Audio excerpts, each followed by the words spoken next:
2, 1.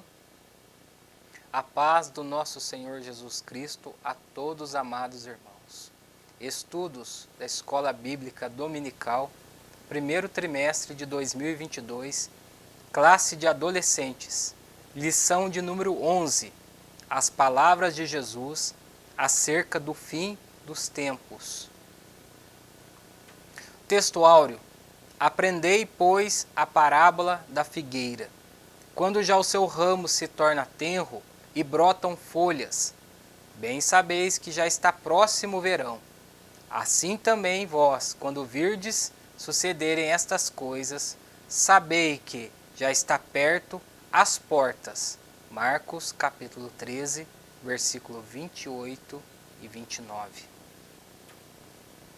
A leitura bíblica se encontra em Marcos capítulo 13, do verso 32 ao 37, onde lemos: Mas daquele dia e hora ninguém sabe, nem os anjos que estão no céu, nem o Filho, senão o Pai.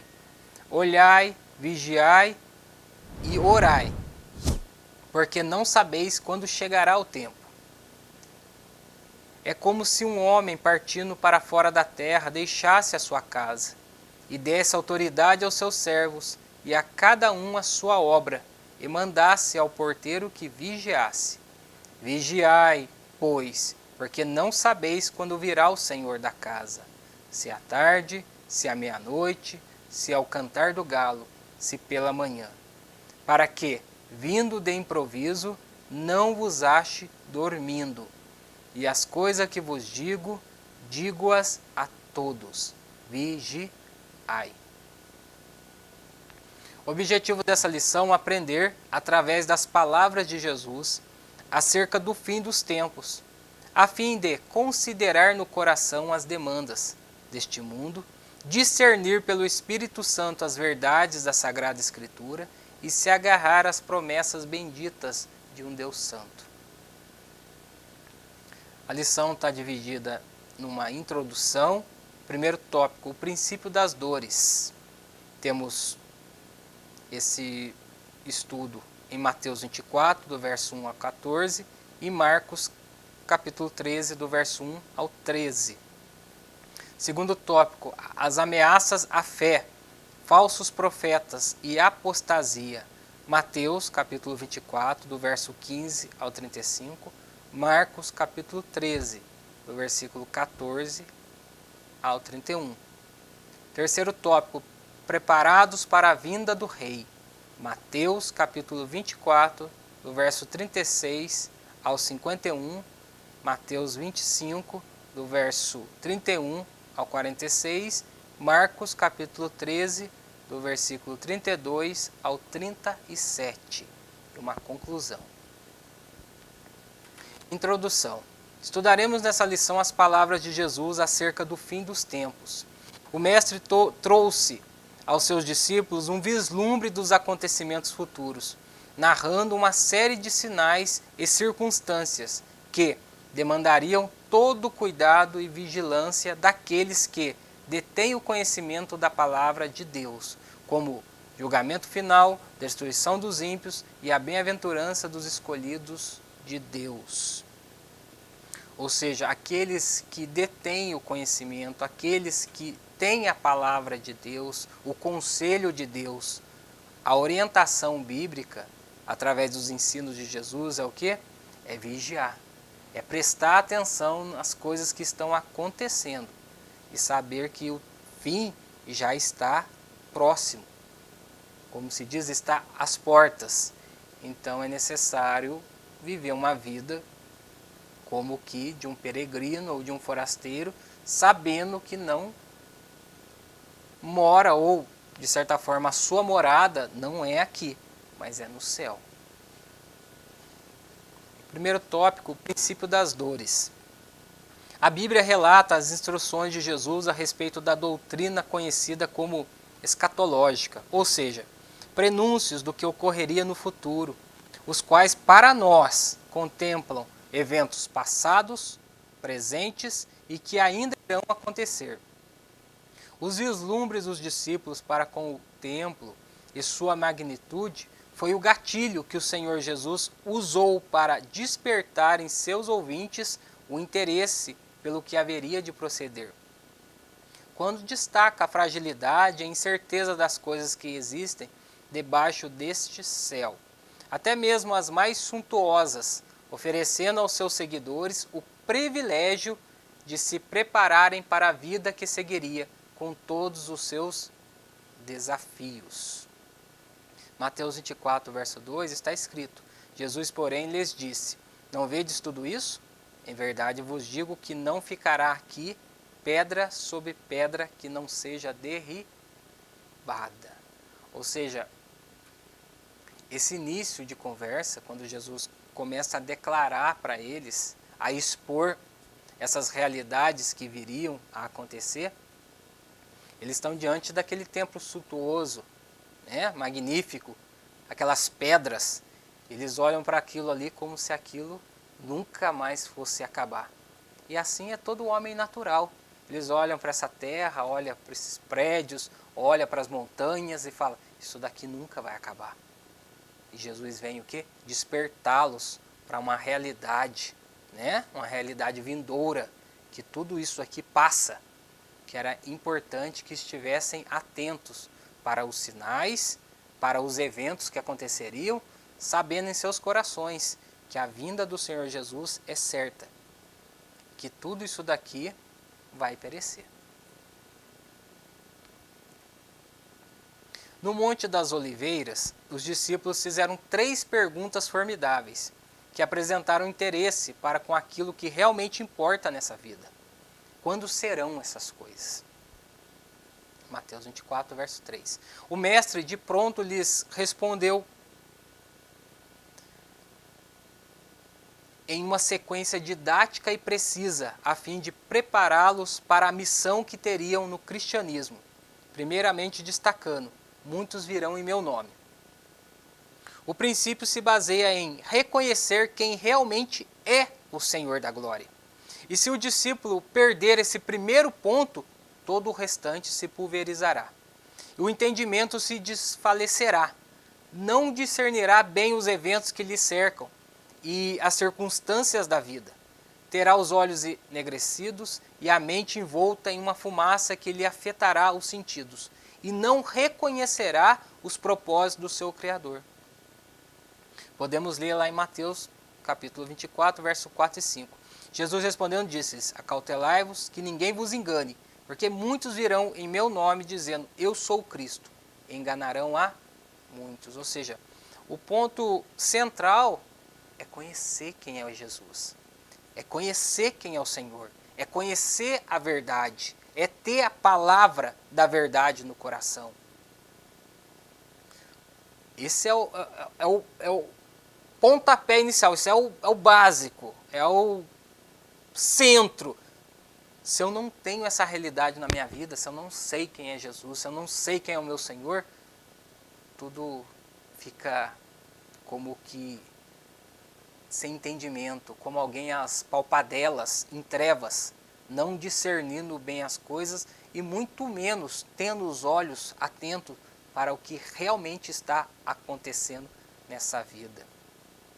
A gente sempre fala que esse mundo, é claro que as coisas são reais, mas é uma grande ilusão, né?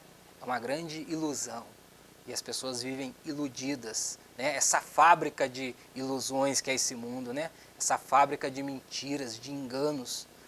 E os homens são atraídos e são levados e tomados de forma completa em seus corações. Mas uma vez que você conhece quem é Jesus, daí tudo faz sentido. Daí tudo esclarece, os olhos são iluminados e a mente passa a pensar de forma correta. Primeiramente, que tudo é para a glória dele e a sua vida existe um propósito. O Senhor fez e te criou para quê? Para a glória do nome dele e para nós nos recrearmos ou nos deleitarmos nele. Esta é a grande maravilha, né? Esta é a grande bênção de Deus para com a sua criação, os seus filhos. Podemos destacar os sinais da vinda do Senhor como guerras, nações lutando entre si, fomes, pestes, terremotos em vários lugares, o que é pontuado na palavra de Deus como o princípio das dores. Eventos necessários no curso da vida, nesse mundo de pecado e horror, que ainda não seria o fim. É importante frisar que essas atividades estão em processo. Assim como a traição entre irmãos, perseguições diversas à Igreja de Cristo, aumento da iniquidade e o arrefecimento do amor, o que nos leva a perguntar: há algum lugar em que o Evangelho ainda não foi pregado? Temos por certo que o número dos escolhidos ainda não se completou, pois compreendemos que é o que tão somente resta para a vinda do Senhor Jesus. Ou seja, tudo isso está em andamento. Todas essas situações, desde aquela época, desde que Jesus estava narrando guerras, fomes, pestes, doenças, misérias, terremotos e coisas terríveis acontecendo. E a iniquidade aumentando, engrossando. Nós sabemos que o que resta é completar o número dos eleitos. Na hora que completar o número daqueles denominados filhos, ou seja, a igreja do Senhor, então tudo isso se acaba. Nós podemos ler em Mateus 24, do verso 6 a 14. Ouvireis de guerras e de rumores de guerras, olhai, não vos assusteis, porque é necessário que tudo isso aconteça, mas ainda não é o fim. Porquanto se levantará nação contra nação, reino contra reino, e haverá fomes, pestes, terremotos em vários lugares. Mas todas essas coisas são o princípio de dores. Então vos hão de entregar para serdes atormentados, matar-vos-ão, e sereis odiados de todas as nações por causa do meu nome. Serão escandalizados e trair-se-ão uns aos outros, e uns aos outros se odiarão. Surgirão muitos falsos profetas, enganarão a muitos, e por se multiplicar a iniquidade, o amor de muitos esfriará. Mas aquele que perseverar até o fim, esse será salvo. E este evangelho do reino será pregado em todo o mundo, em testemunho a todas as nações, e então virá o fim. Ou seja, completando o número dos eleitos, se encerra. Segundo tópico, as ameaças à fé, falsos profetas e apostasia. Prosseguindo as palavras de Jesus acerca do fim, é informado aos seus discípulos um período da história em que se cumpriria a destruição de Jerusalém pelos romanos, quando o sacrifício cessaria. Temos isso em Daniel, capítulo 9, verso 26. Sendo ele, Jesus, a oferta perfeita e única em sua morte. Finalizando os rituais sem valor, que seguiam no templo após a expiação do Senhor, até a sua destruição em 70 depois de Cristo. Muitos irmãos amados que viviam em Jerusalém sofreram essa aflição.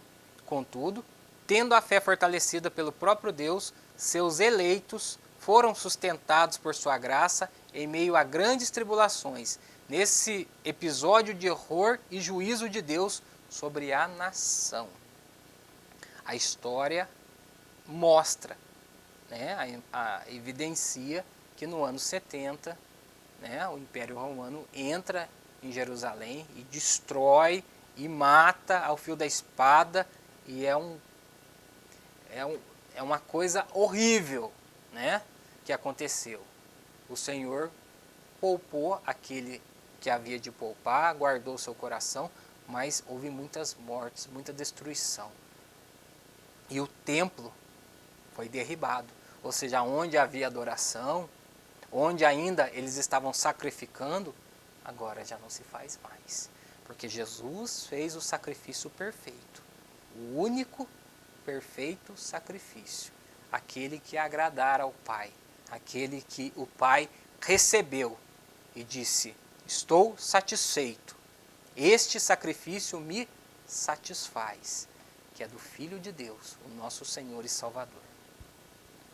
O Senhor também advertiu seus discípulos de que proclamariam que o Cristo estaria em algum local determinado pregando, fazendo obras e maravilhas, contudo seria mentira. E o alerta era que o engano e falácia se multiplicariam por falsos profetas, que se auto-intitulariam ser o Cristo, levando muitos ao tropeço. Assim vemos nos dias de hoje, pseudos líderes arrebatando milhares de pessoas e proclamando ser a fonte de solução dos seus problemas, de seus seguidores, os quais se desviam e vão após seus corações maus e perversos. Ou seja, existe o falso profeta, que traz enganos e mentiras, e ele vende o produto para um coração que já é duro. Então junta a fome com a vontade de comer. Ou seja, alguém que prega engano e a pessoa que ama o engano abraça a causa. E nós vemos vários e vários exemplos do que está acontecendo nos dias de hoje.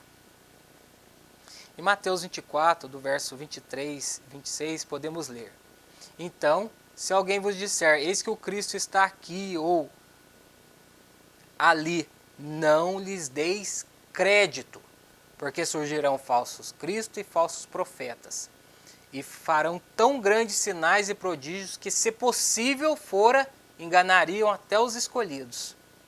Eis que eu vou-lo tenho predito. Portanto, se vos disserem, eis que ele está no deserto, não saiais. Eis que está no interior da casa, não acrediteis. Fariam prodígios e maravilhas, não acrediteis. No terceiro tópico, preparados para a vinda do Rei. Jesus enfatiza que a vinda do Filho do Homem será como o relâmpago, de forma repentina, como num piscar de olhos, alertando os seus discípulos a manter os olhos abertos e a mente esclarecida pela palavra de Deus, vigiando constantemente contra os falsos profetas e não se apostatando do caminho, mas despertando o coração para anelar a vinda do Senhor nas nuvens do céu para buscar a sua igreja. É de suma importância atentar para os sinais dos tempos e seus acontecimentos correntes, descrito em sua palavra, tendo em vista que os ramos já se tornam tenros. E nós temos alguns versos. Mateus 24, 27, porque assim como o relâmpago sai do oriente e se mostra até o ocidente, assim será também a vinda do Filho do Homem. No momento, num abrir e fechar de olhos, ante a última trombeta, porque a trombeta soará e os mortos ressuscitarão incorruptíveis e nós seremos transformados. 1 Coríntios capítulo 15, 52. Esta conversa que Jesus vai vir e ninguém vai ver e a igreja vai ser tomada e as pessoas vão ficar aqui, o que será que aconteceu? Isso é balela, isso é conversa fiada. Olha o texto bíblico. Todo olho verá, todo joelho se dobrará, todos saberão. Jesus não vai vir na surdina não, vai ficar patente para o mundo todo a vinda dele. Então essa conversa que Jesus vai vir, ninguém vai ficar sabendo, é mentira. A verdade é que todos saberão. Ele estará nas nuvens dos céus. Haverá som de trombeta, grande alarido. Podemos ler também em Lucas 12, 39, sabei, porém, isto, que se o pai da família soubesse a que hora havia de vir o ladrão, vigiaria e não deixaria minar a sua casa. Ou Mateus 24, 32, aprendei, pois, essa parábola da figueira. Quando já os seus ramos se tornam tenros e brotam folhas, sabei que está próximo o verão, ou seja, a importância da vigilância contínua e a percepção dos eventos que nos cercam. Estamos rodeados de eventos, há coisas acontecendo diante dos nossos olhos. Então precisamos estar atentos com tudo que está acontecendo e estarmos vigilantes, crendo nessa palavra, nessa promessa, que é a nossa esperança, estar com o nosso Senhor para sempre. O Senhor narra acontecimentos ocorridos no passado, em épocas diferentes, para ilustrar que na vinda do Filho do Homem, uma multidão de homens serão apanhados desapercebidos. Estarão envolvidos com o mundo e com o pecado, determinados a seguir seus corações e sem a menor preocupação com quem eles ofendem e com suas vidas inúteis e vazias, sem esboçar qualquer ato que glorifica e exalta seu Criador. Assim, seus apóstolos são alertados a vigiarem e executarem o que o Senhor da casa lhes incumbiu em suas santas ordenâncias. Ou seja, os homens serão apanhados desapercebidos, porque eles estão envolvidos com esse mundo, eles estão mergulhados nessa lama. Porém, os discípulos de Cristo são o quê? Despertados para estarem o quê? De prontidão, sabendo que estas ordenâncias se cumprirão. E podemos ler aqui em Marcos, capítulo 13, do verso 32 ao 37. É como se um homem, partindo para fora da terra, deixasse a sua casa e desse autoridade aos seus servos e a cada um a sua obra, e mandasse ao porteiro que vigiasse. Vigiai, pois, porque não sabeis quando virá o Senhor da casa, se à tarde, se à meia-noite, se ao cantar do galo, se pela manhã, para que, vindo de improviso, não vos ache dormindo. E as coisas que vos digo, digo-as a todos, vigiai. Ou seja, a pessoa que estiver envolvida com as coisas desse mundo, ela está dormindo. A gente pode trocar a palavra? Podemos trocar a palavra. Está morta. Morta em ofensas e pecado. E aquele que foi vivificado por Cristo estará em prontidão, em alerta, anelando a vinda do Senhor. O crente, ele pensa na vinda de Jesus. Ele pensa nisso. Isso ocupa espaço no coração, na mente dele, e ele medita nisso. Isso não é algo que escapa, mas o cristão tem isso como uma joia preciosa para que ele viva e para que ele espere no seu Deus. A conclusão, nessa lição estudamos as palavras de Jesus acerca do fim dos tempos, quando apresentou aos seus discípulos os acontecimentos que sucederiam e a necessidade de vigiar em todo o tempo, sabendo que um dia o Senhor irá julgar todos, sem distinção, proporcionando a cada um segundo as suas obras. Devemos confiar em Deus e aguardar a sua vinda como se o dia fosse hoje. Amém, meus irmãos? A paz do nosso Senhor Jesus a todos amados.